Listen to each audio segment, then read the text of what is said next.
¿Panetón en licuadora? Vamos a hacerlo. En el vaso de la licuadora agregamos mantequilla, azúcar, huevo, levadura seca, ralladura de naranja, vainilla y agua tibia. Esto lo llevamos a licuar y lo vertimos sobre un bowl y agregamos harina. Mezclamos. Lo mejor de esta receta es que no necesitas amasar.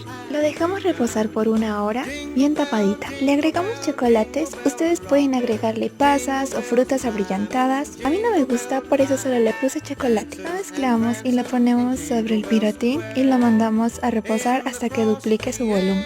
Luego al horno a 180 grados por 30 minutos. Una vez frío y lo partimos a la mitad para ver cómo quedó la miga. Y para hacer un panetón sin amasar y en licuadora no quedó nada mal. Tiene una miga húmeda, suavecita y sobre todo rica.